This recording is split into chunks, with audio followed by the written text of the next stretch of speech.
क्या मथुरा में शाही ईदगाह मॉस्क और श्री कृष्ण जन्मभूमि टेम्पल का कॉन्फ्लिक्ट वैलिड है? क्या शाही ईदगाह मॉस्क को गिराकर श्री कृष्ण जन्मभूमि टेम्पल के कंपाउंड को एक्सपेंड करने की मांग वैलिड है? क्या हिंदू और मुस्लिम दोनों ही साइड के रिलीजियस ऑर्गेनाइजेशंस, गवर्नमेंट और तो और जुडिशरी के पास भी कन्वर्जन ऑफ रिलीजियस प्लेसेस का राइट है या नहीं? पोस्ट इंडिपेंडेंस इंडिया के अंदर 3 बड़े प्लेसेस ऑफ कॉन्फ्लिक्ट उभरकर सामने आए, जिनका रीजन था रिलीजन। अयोध्या में बाबरी मस्जिद और श्री राम जन्मभूमि टेम्पल का विवाद, वाराणसी के अंदर श्री काशी विश्वनाथ और ज्ञानवापी मस्जिद का विवाद, मथुरा के अंदर श्री कृष्ण जन्मभूमि टेम्पल और शाही ईदगाह मॉस्क का विवाद।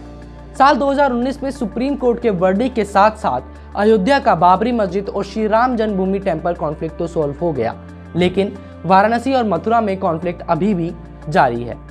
हाल ही में वाराणसी के एक डिस्ट्रिक्ट कोर्ट के अंदर एक पिटीशन फाइल किया गया, जिस पिटीशन के अंदर ज्ञानवापी मॉस्क के वीडियोग्राफी सर्वे की मांग की गई और कहा गया कि ज्ञानवापी मस्जिद को एक पुराने हिंदू मंदिर को तोड़कर बनाया गया है। कोर्ट ने इस वीडियोग्राफी सर्वे की परमिशन दे दी, लेकिन डिस्ट्रिक्ट कोर्ट के इस ऑर्डर के अगेंस्ट इलाहाबाद हाई कोर्ट में एक और पिटीशन फाइल किया गया, जिसके अंदर कहा गया कि डिस्ट्रिक्ट कोर्ट का ये ऑर्डर सही नहीं है और साथ ही साथ कन्वर्जन ऑफ रिलीजियस प्लेसेस की मांग भी गलत है। इस पूरे पिटीशन का ग्राउंड्स बनाया गया प्लेसेस ऑफ वर्शिप एक्ट 1991 को। साल 2019 के बाद से प्लेसेस ऑफ वर्शिप एक्ट 1991 ज्यादा डिस्कशन में आने लगा, जिसका रीजन हम आगे जानेंगे। जैसे जैसे प्लेसेस ऑफ वर्शिप एक्ट 1991 के ऊपर डिस्कशंस होने लगे, वैसे वैसे कंफ्यूजन भी बढ़ने लगे। लेकिन आपके लिए इस एक्ट को आसान भाषा में समझना बेहद जरूरी है, खास तौर पर अगर इन तीनों ही प्लेसेस ऑफ कॉन्फ्लिक्ट के हिस्टोरिकल इंपॉर्टेंस और इस कॉन्फ्लिक्ट के कंटेम्परेरी सिचुएशन को समझना हो तो। प्लेसेस ऑफ वर्शिप एक्ट 1991 में पीवी नरसिम्हा राव की गवर्नमेंट में पूरे देश में सेंट्रल गवर्नमेंट ने इंप्लीमेंट किया और इसके ठीक 1 साल बाद बाबरी मस्जिद डिमोलिशन का वो इंसिडेंट भी सामने आया, जिसमें कार सवारों के ऊपर गोलियां चलाई गई और बाबरी मस्जिद को डिमोलिश किया गया। अगले कुछ सालों तक देश में माहौल सेंसिटिव बना रहा हिंदू और मुस्लिम दोनों ही कम्युनिटीज के बीच में। प्लेसेस ऑफ वर्शिप एक्ट 1991 को आसान भाषा में समझने के लिए आप इतना समझिए कि ये एक्ट देश में 15 अगस्त 1947 के बाद से किसी भी रिलीजियस प्लेस के कन्वर्जन के ऊपर रोक लगाता है। यानी कि 15 अगस्त 1947 को अगर कोई रिलीजियस प्लेस मॉस्क के रूप में आइडेंटिफाई होता था तो आने वाले टाइम में मॉस्क ही कहलाएगी, उसको मंदिर या किसी और रिलीजियस प्लेस में कन्वर्ट करना अलाउ नहीं किया गया है, and vice versa for a temple और एनी अनदर रिलीजियस प्लेस। इस एक्ट के सेक्शन 3 के अंदर बार लगाया गया है किसी भी रिलीजियस प्लेस के कन्वर्जन के ऊपर।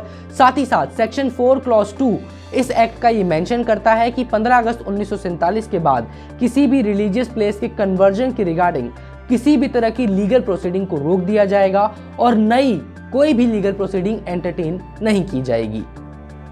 इस एक्ट के सेक्शन 5 के अंदर राम जन्मभूमि और बाबरी मस्जिद के विवाद को अलग किया गया है। इसी एक्सेप्शन का नतीजा था कि साल 2019 में सुप्रीम कोर्ट के वर्डिक्ट के चलते ये पूरा कॉन्फ्लिक्ट ऑफ अयोध्या सॉल्व हो पाया।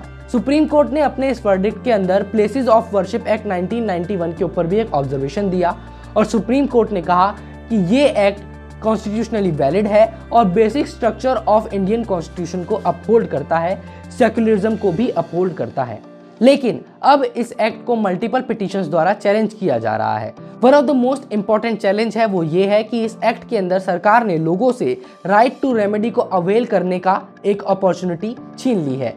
Article 226 of Indian constitution citizens of Indian को ये अलाउ करता है कि वो हाई कोर्ट के अंदर अपना राइट टू रेमेडी क्लेम कर सकते हैं। आर्टिकल 32 के अंदर आप सुप्रीम कोर्ट के अंदर मल्टीपल रिट्स फाइल कर सकते हैं।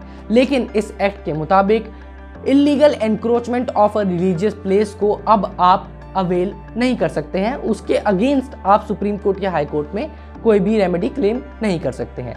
ये one of the most important challenges है जो लोगों ने फाइल किया है पिटीशंस के अंदर इस एक्ट के अगेंस्ट में। हालांकि सुप्रीम कोर्ट ने साल 2019 में इस एक्ट को अपहोल्ड किया था और कॉन्स्टिट्यूशनली वैलिड बताया था। आपको इस पूरे एक्ट के ऊपर क्या लगता है? क्या आपका मानना है कि ये एक्ट वैलिड है या फिर इस एक्ट के अंदर गवर्नमेंट ऑफ इंडिया कुछ अमेंडमेंट्स कर सकती है? क्या आपको लगता है कि आने वाले टाइम में मथुरा और वाराणसी का कॉन्फ्लिक्ट इस एक्ट की मदद से सॉल्व हो पाएगा या नहीं? आप अपनी राय हमें कमेंट बॉक्स में बता सकते हैं। मथुरा और वाराणसी के कॉन्फ्लिक्ट में कन्वर्जन ऑफ रिलीजियस प्लेसेस के ऊपर आपका क्या मानना है, वो भी आप हमें कमेंट करके ज़रूर बताइएगा।